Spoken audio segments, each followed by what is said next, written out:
Hello guys, this is part 2 of the breakthroughs in science, the human body.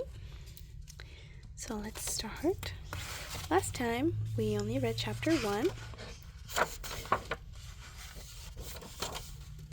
And this book is by Carol J. Amato. So we read breakthroughs in anatomy, physiology, and psychology. Breakthroughs in anatomy. Blood chemistry and circulation, the discovery of blood types, the discovery of cells, and the discovery of germs. And then the breakthroughs of psychology. So now we're going to read chapter 2, breakthroughs in medicines. This is the introduction. This is chapter 1, breakthroughs in anatomy.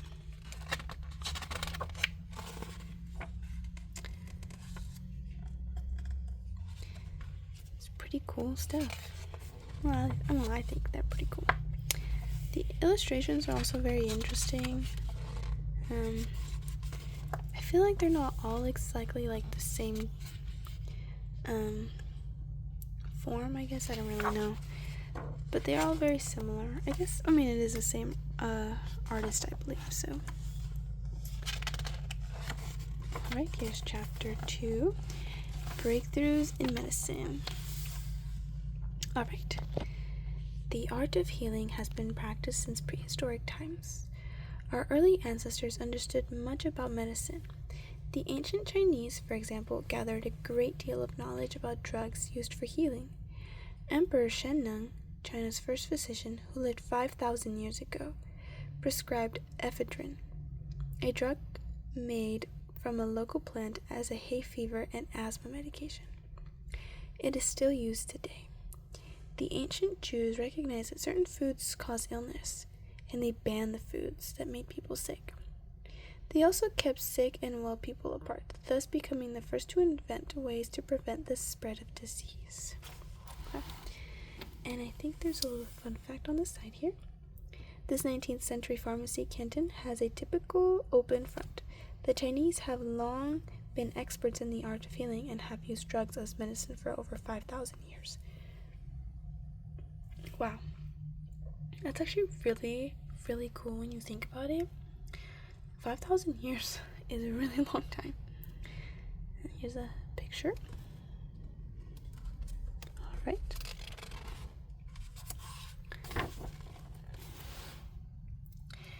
In ancient India, doctors discovered that rats carried bubonic plague. Is it bubonic? And mosquitoes carried malaria. Although they didn't realize that it was the germs these creatures carried and not the animals themselves, which were responsible for the disease. The Romans built aqueducts to carry fresh water through their cities, for they knew that sewage and dirty drinking water caused epidemics. They also built some of the first hospitals, initially to help injured soldiers, but later on to aid the Roman people. Here's that little illustration that goes with that, and here's that little fun fact on the side. This is a Roman aqueduct that dates from the early 1st century. The Romans used aqueducts to carry fresh water through their cities. That's actually really cool. I think I learned about this in middle school. Our teacher had us watch a history documentary in class, which talked about this, which is very interesting. But anyways, the development of anesthetics. Imagine having a doctor perform an operation or having a dentist drill your teeth without giving you a painkiller first. Wow. Before 1800, operations were performed without painkillers or anesthetics. Doctors gave their patients whiskey or opium, but these really didn't work. Wow, it's kind of sad. In 1800, an Englishman, Sir Humphrey Davy, suggested that nitrous oxide, commonly called laughing gas because it made patients laugh and act silly, be used to stop pain. No one paid attention to his suggestion until the 1840s, when Dr. Crawford W. Long, an American surgeon from Georgia, came on the scene. Long realized that people who sniffed a gas called ether seemed to feel no pain when they bumped into things. He began using ether to anesthetize his patients during operations. Long, however, didn't publish his discovery until 1849. In 1844, a dentist named Horace Wells made a similar observation about people who inhaled laughing gas. Wells began using the gas in his dentistry in 1846. Dr. Charles T. Jackson suggested the use of ether to Dr. William T. J. Morton, a dentist who had studied under Wells. Morton used ether in dental surgery. He also administered the gas to a young woman who was having her leg amputated, and she did not feel any pain during the operation. I'm glad she got that.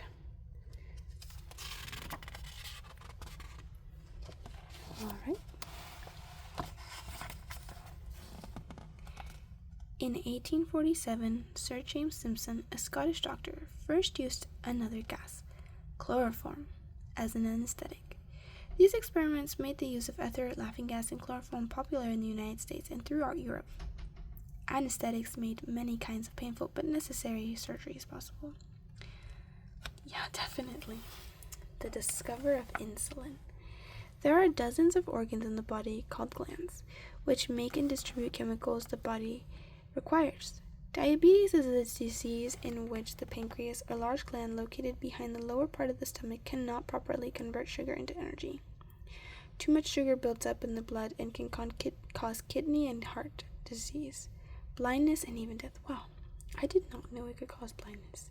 That's actually insane. Before 1921, most victims of diabetes died. By 1921, however, two Canadian doctors, Sir Frederick Grant Banting and Charles Herbert Best, perfected insulin. Insulin is a hormone substance that acts as a chemical messenger by helping the pancreas process the blood sugar. Insulin does not cure diabetes, but it helps to control the disease. Some diabetics must use insulin every day. Wow. The discovery of penicillin. Wow, this is a very good one. Until 1928, doctors had no way of treating patients with bacteria-caused diseases like influenza or strep throat. The cure for many of these diseases was discovered by accident at a hospital in London. The researcher named Alexander Fleming was growing staph germs, a type of bacteria, in a dish for an experiment. One day, he noticed a strange mold growing in the dish. He also noticed that the staph germs closest to the mold had been killed. Wow, that's actually kind of funny. I actually did not know that it was mold. Or maybe the mold creates the penicillin. Wonder, maybe the next page will explain.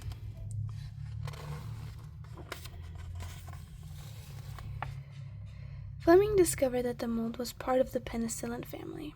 This mold is commonly found in moldy bread. The Egyptians used the mold from old bread to treat wounds, yet not until this century did modern doctors discover that antibiotics, drugs used to treat infections, could be made from mold.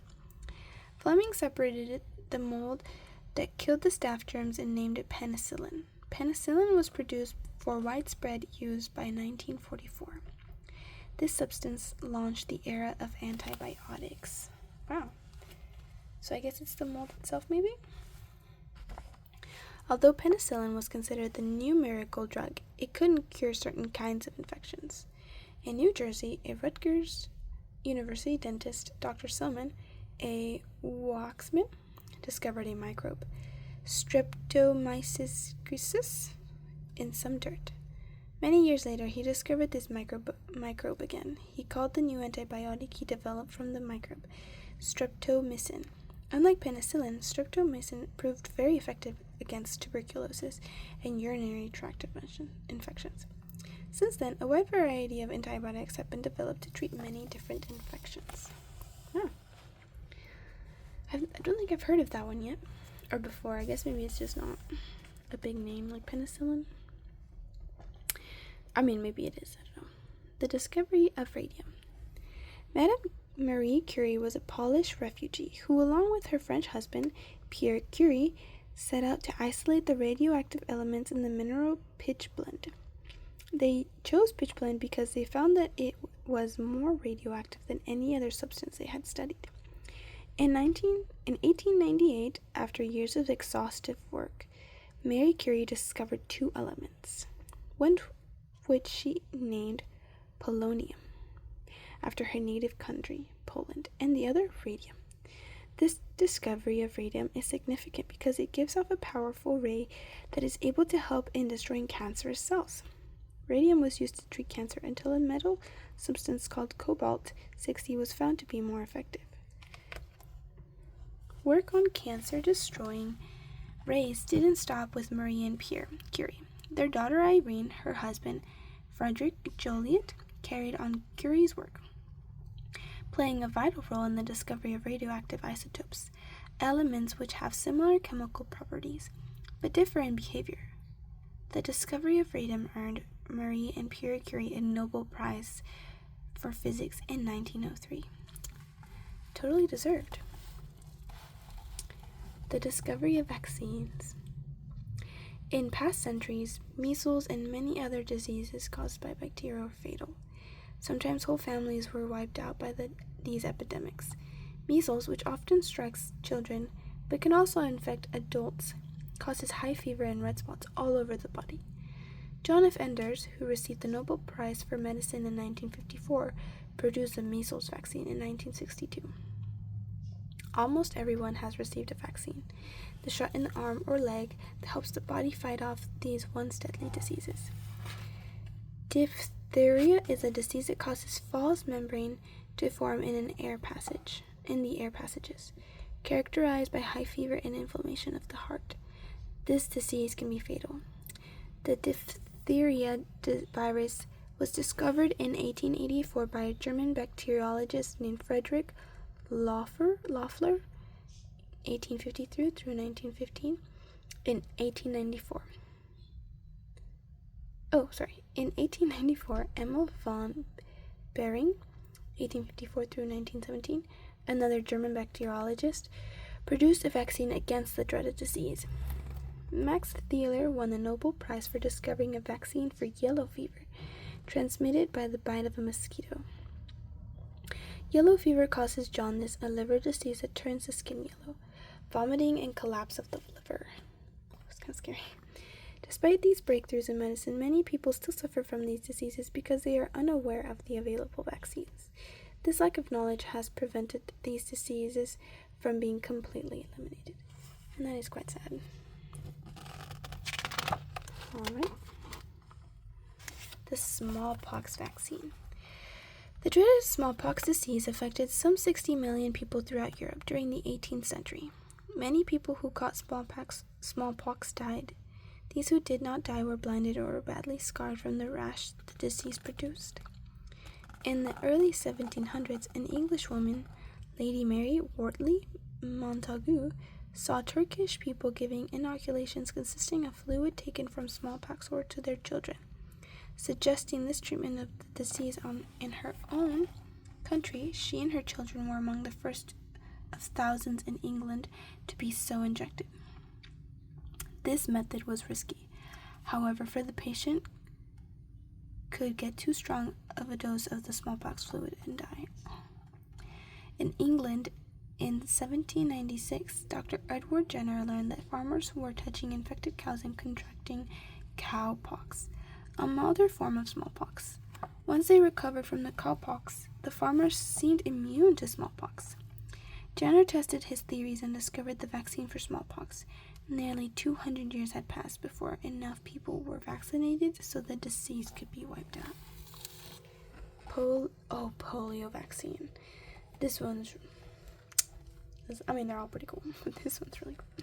A disease called poliomyelitis, or polio, crippled and killed many people by spreading from the blood into the nerve cells of the brain or spinal cord. Many adults 40 and 50 years of age today can recall a time when they were not allowed to swim during the summer for fear of catching polio. People believe that the polio virus spread through water when the temperatures were high. Children and adults alike contracted polio. A late president of the United States, Franklin Delano Roosevelt, was a victim as a young man. Because of polio, Roosevelt was unable to walk without the aid of crutches. At the University of Pittsburgh, a young medical scientist named Dr. Jonas E. Salk, 1914, I guess he was still alive during this book. Maybe he still is. Probably not. Anyways, developed a vaccine against polio by growing these 3 types of viruses, killing them, and then adding them together. The Salk vaccine was first tested on monkeys, and then in 1953 on people in Pittsburgh, including Salk's own children.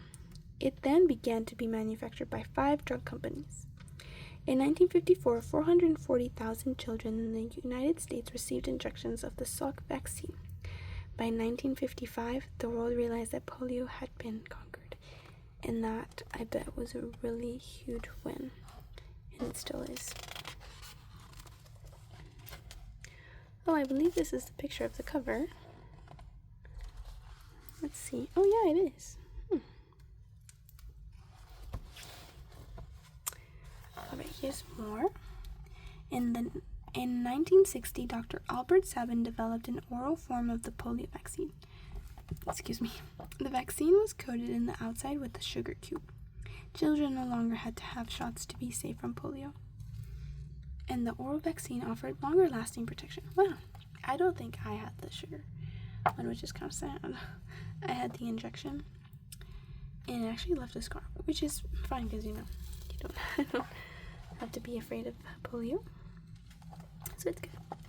Rabies vaccine. This one is probably also one of the biggest victories out there. One of the most feared diseases in the world is rabies, or hydrophobia. This infection of the central nervous system is caused by a virus transmitted through the bite of animals stricken with rabies, which may include skunks, foxes, bats, raccoons, dogs, and cats. Before the discovery of the vaccine, people who caught rabies almost always died. In 1884, Louis Pasteur, 1822 through 1895, a French chemist and microbiologist, discovered the rabies virus in the spinal cord, brain, and saliva of infected animals. After these animals died, Pasteur dried their spinal cords and used them to make a serum. He injected the fluid into other animals, some of which were healthy and others were in the first stages of the illness. He soon discovered that if he gave the animals the injections every day for 14 to 30 days, depending on how sick the animal was, the well ones did not become sick and the sick ones did not get any worse.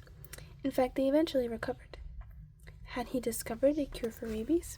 Word spread about Pasteur's experiments, and before his testing was done, a frantic mother brought her young son to him in desperation. A rabid dog had bitten the boy, and the mother was certain he would soon die. Pasteur had never tested his vaccine on humans, but because he knew the mother was right, he felt he must risk giving it to the boy. The boy became ill, but the injections kept him from dying. 2 months later, the boy was completely well. Pasteur had indeed discovered a cure for rabies. Rabies is actually still really scary, though, because once you start showing symptoms of rabies, then most people still die nowadays, which, like I said, is incredibly terrifying, but it's really, really nice to know that there is a vaccine out there that will help you survive in case you have been bitten by a strange animal. Alright, I think I might read chapter 3 in a different video.